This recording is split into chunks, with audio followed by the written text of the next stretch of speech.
Join me now for a tour of what makes Thomasville unique. Between 1870 and 1900, Thomasville was the Miami of its day. There were some 15 hotels, 25 boarding houses, and nearly 50 cottages built here during that period.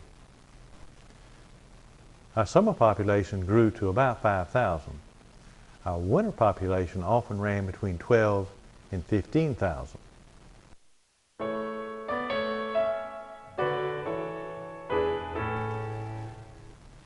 This 1885 lithograph shows the two major hotels that were built here, the Piney Woods on the far left and the Mitchell House on the far right. The original Mitchell House was built in 1874. This is the only known photograph that we have of that building. It fronted 190 feet on Broad, 88 on Jackson, and had an electric annunciator in every room. You pushed a button, a little light flashed down in the office, and someone came to see what you wanted. It was room service. When the original Mitchell House burned in 1883, it was replaced by this building. Designed by J.E. Wood, it now faced Jefferson Street with Broad and Madison on either side, and Jackson Street just to the rear. The chimney on the lower left is on the courthouse. Jefferson Street is just in front of the trees. Broad Street would therefore be to the left, and Madison to the right. Costume balls were one of the favorite entertainments of the season. This invitation to the fancy dress ball at the Mitchell House on Tuesday, March 1st, 1892, is typical. The new Mitchell House had a park out front. Note all the small trees. As you can see, they've grown. These pictures with the Mitchell House in the distance indicate what a prosperous little town Thomasville was shortly after Reconstruction. To tell you in a concise way what the resort area did to Thomasville, the tax base in 1887 was $1,100,000. By 1889, it was $4,700,000. Now that changes your history. It was like having your own local Marshall Plan. While the rest of the South was poor, Thomasville was not. To take this picture, today you would be standing in front of the First Baptist Church looking across Broad Street. The other major hotel was the Piney Woods. It was located between Broad Street and Dawson Street, facing Smith Avenue. The railroad by the present Chamber of Commerce was just to the rear. The architect for this hotel was J.A. Wood as well. Construction began in the fall of 1883, and the hotel opened in January the 11th, 1885. The Piney Woods was based on the Grand Hotel in the Catskills Mountains, also designed by J.A. Wood. The small building out front with the letter B is the Baptist Church. They'll move to their present location across from the courthouse in 1895. Thomasville's first recorded snowstorm was in February of 1895. It was a very embarrassing event. We told our guests we didn't know what that white stuff was. The snow measured 4 inches on a level board, and for Thomasville, that's a blizzard. The train did not normally stop in front of the Piney Woods as it does in this photograph. It went on to the depot and the guests rode an omnibus back to the hotel. But in the spring of the year, when the hotel closed for the season, the train was often backed up to the hotel and departing guests just loaded from the hotel. This is the omnibus they rode back and forth on. The top was red with light blue in the middle and dark blue at the base with yellow letters. Must have been colorful. Miss Annie Pringle sits atop of the fence by the railroad in front of the Piney Woods. Both the hotels had orchestras that played for the evening and noon meals, as well as concerts and dances. This program for a cotillion at the Piney Woods includes a dance card. The gentleman signed on the dotted line for the dance of his choice. These people may have been waiting for a concert, usually held on a Sunday afternoon or perhaps an evening meal.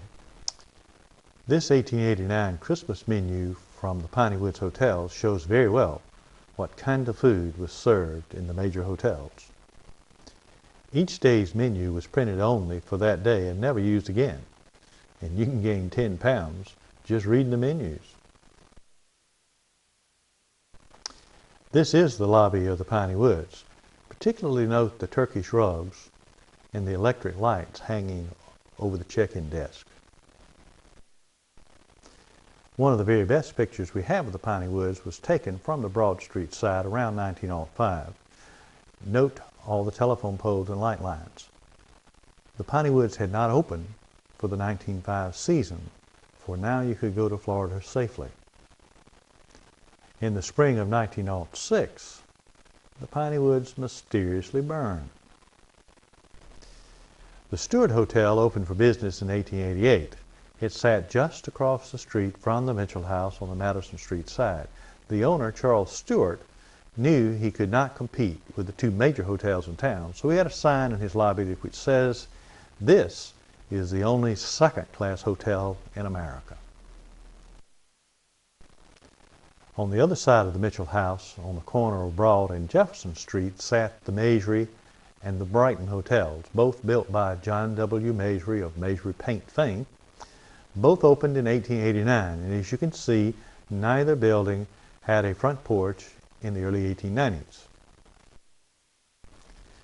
In this picture, you can easily see their relationship to the Mitchell House on Broad Street. By 1897, both hotels had very elaborate front porches. This is the Brighton, which was primarily an elegant apartment hotel, and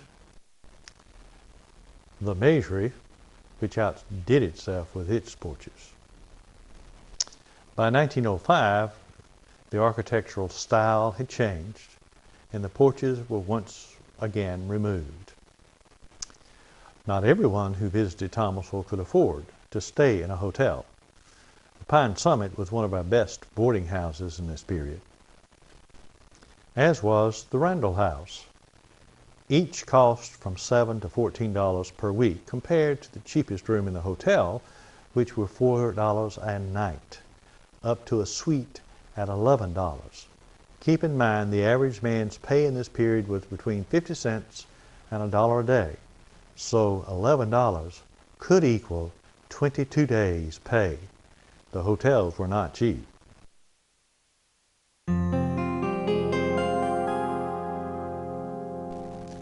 Seasonal residents who returned year after year often built their own cottages rather than stay in the hotels. The Ewarts built this cottage on North Dawson Street on the site now occupied by the Museum of History. In 1885, C.W. Lapham of Chicago built his little yellow cottage on North Dawson Street. It was among the first of the cottages built, so it is a little on the small side as far as cottages go. By the 1890s, this house was more typical. The Charles Hebba Jr. Cottage on Hansel Street. From this side, you can see the design was based on a steamship. Note the flying bridge and the paddle wheel. Right next door was Charles Hebba Sr.'s house. He owned, among other things, most of the Okefenokee Swamp. Just down the street on the corner of Broad and Hansel Street was the residence of Justice Strawbridge. He owned the Strawbridge and Clothing Department store in Philadelphia. Across the street was Jason Bailey's cottage. He was from Boston, Massachusetts, and owned Bailey Ice Cream. His property took up the entire city block. Cleveland Park was built by John W. Masury in the 1880s as his Thomasville cottage. Now remember, he owned two hotels in town as well. I never really understood why residences of this size were called cottages until I saw a picture of what Mr. Masury's house on Long Island looked like. What you see here is only the part on the left. Now I understand. By 1902, the relationship between mosquitoes and diseases like malaria and yellow fever had been established. With improved drainage, Florida attracted tourists further south, and Thomasville's golden resort era drew to a close.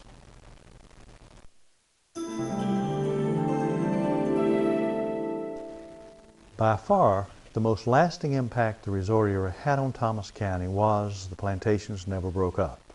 If nothing else, taxes could be paid by leasing land to the big hotels for hunting privilege. That era also introduced the wealthy visitor to the South, and by the 1880s, they began to buy the plantations and convert them into quail hunting retreats.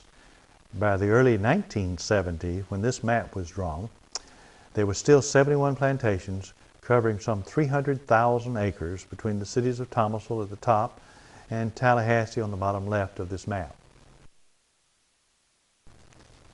Miss Lavinia and Thomas Jones built one of the finest antebellum homes in Thomas County. They came to the area in 1827 when it was still a frontier and first built a log house.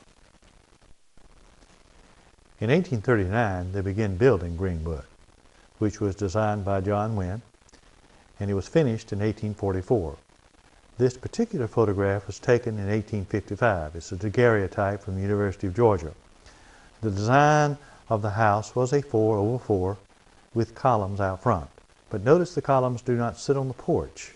They sit in front of the porch, and this is a feature characteristic of Thomasville.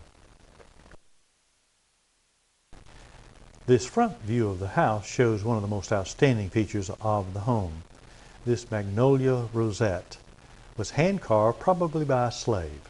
To give you some idea how often these places change hands, Greenwood has been sold twice in the last 150 years. Greenwood was sold for the first time in 1889 to S.R. Van Duzer, who already owned a little cottage of his own in town. Greenwood probably looked about like this when Van Duzer bought it. It was a red brick with a white front porch when Van Duzer sold it to Oliver Payne in 1899. That was the last time it was been sold. Oliver Payne, who was treasurer of Standard Oil, added small wings on either side and painted it white. He also added a wrought iron gate out front that was said to have been designed by Stanford White. And the sunken garden. This fountain was said to have come from Pompeii, although I have some doubts about that. It sat in the center of a garden, and the formal garden is no longer in existence, and the fountain today is the Elizabethan Gardens in Roanoke, North Carolina. The water tower in the background was not used for long because by 1908, this plantation was on city water. If Greenwood looks like the Gone with the Wind stereotype, it should. John Hay Whitney, who inherited Greenwood from his father, was chairman of the board of Selznick International when Selznick made the movie Gone with the Wind.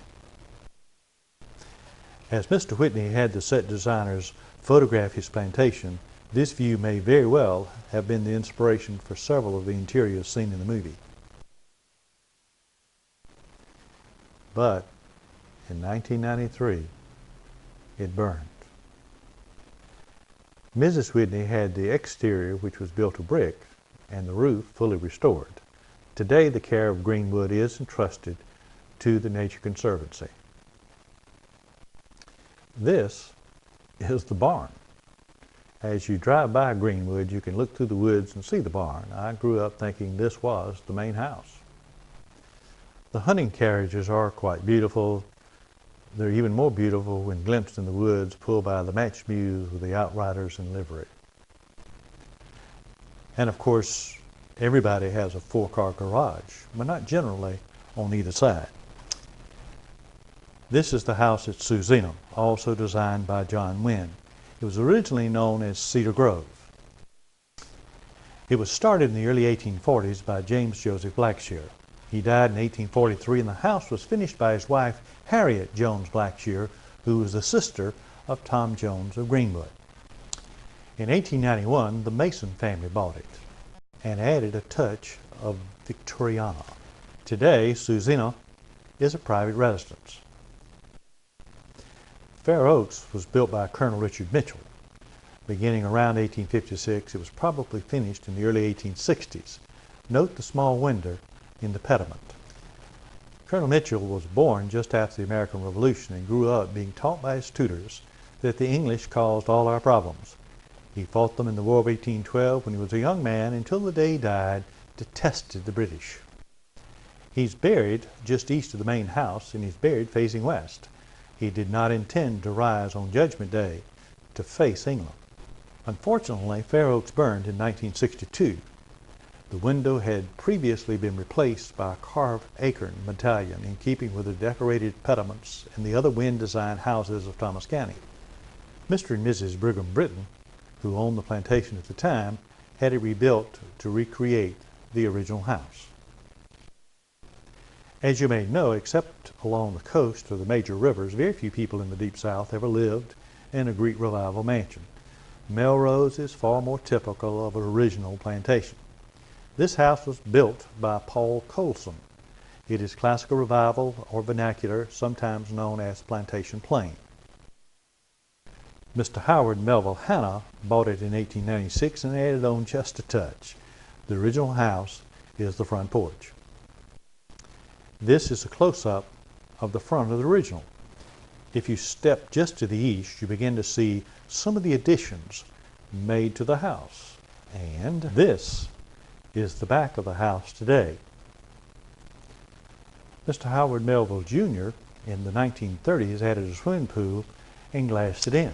Since he was only going to be here in the dead of winter, it was centrally heated, but if you got out of the pool on a cold day and you were still chilled, you could step over to the fireplace and warm your tootsies next to the crackling fire. He also added his own motion picture theater called the Showboat. Mr. Hanna showed first-run movies, which were ordered by the local theater, and he paid the rent on them. The best story connected to this building, according to local legend, is that the first showing of Gone with the Wind was not in Atlanta, but here. Jock Whitney was the principal investor in the film, and if he wanted to show his friends in Southwest Georgia, he certainly could have. And where else would he have shown it but at Howard Melville's little place? He supposedly showed it to 40 of his very best friends before the very famous premiere in Atlanta. Another story I like to tell about Mr. Hanna is not true, but it's worth telling, is that he came here in 1896 and bought 3 plantations all in one day. Actually, he bought 2 and his daughter bought the other one. The daughter's plantation was called Winstead, also built by a Jones. This picture shows the old drive into the plantation, and in typical Hanna fashion, she made a few additions. This is a close-up of the house as it looked when Miss Gertrude Hanna Haskell first bought it. Since 1948, Winstead has been owned by the Russ family. Mrs. Russ was a DuPont. The second plantation Mr. Hanna did buy when he bought Melrose was Pebble Hill. The original house was built in the form of an H, as seen in this photograph taken around 1850. The plantation was founded by Thomas Jefferson Johnson, who also created Thomas County. Pebble Hill was run down by 1896 when Mr. Hanna bought it and gave it to another daughter, Kate Hanna Harvey. Mrs. Harvey fixed it up over the years, and in the early 1900s, it looked approximately like this. I say approximately because only about 1/3 of the house shows in this photograph. This exact copy was built in 1929, primarily to preserve what the original house had looked like before the additions were made. Much of the main house burned in 1934. Miss Kate Ireland measured the copy, and as she needed more bedrooms, added another floor and a few wings here and there. Today, Pebble Hill is open to the public. The barn is not bad either. This is the front of the barn, built in 1928. The barn was patterned after the University of Virginia, with a little Norman village thrown in. This is the east side, showing the original entrance into the courtyard. Just to the right Hidden by shrubs in this photograph is this small tombstone engraved Mother Superior. She was a Jersey cow. She gave a lot of milk. This view of the courtyard shows how it looks shortly after it's finished in 1934. Today, the courtyard looks like this. Mill Pond was built by Jephthah Wade between 1903 and 1905. Hubble and Benet were the architects. This is the east side of the house. This aerial view gives you some appreciation of the size of the house. The ground floor of this house alone is 38,000 square feet. That means the house covers approximately 1 acre. Note the 9-passenger station wagon at the bottom right-hand side of this picture. From this model, you can see the house is built around a square completely glassed over.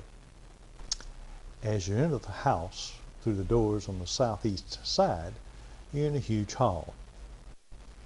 To enter the atrium, which measures 100 feet by 100 feet, you go through one of the arches.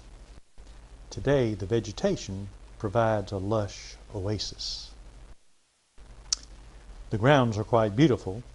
You come out of the northeast corner of the house and take the Rose Walk, which was 600 yards long. You could also take the Wisteria Walk. The grounds, designed by Warren Manning of Boston, at one time included 25 acres of formal gardens. Today, only about an acre of gardens near the main house are maintained. When Mr. Wade lived at Mill Pond, he could stand in his living room window and look down over the rolling lawns to the pond below. You can't see the pond now, there are trees in the way, but when he finished the house he couldn't either. There was a nasty hill in the way. So he had it moved. Greatly impressed the citizens of Thomasville, moving hill where he could see his pond, but really all he was trying to do was see his pond. I have enormous faith in Mr. Wade. If he had only been trying to impress us, he would have jacked up the pond. Thank you.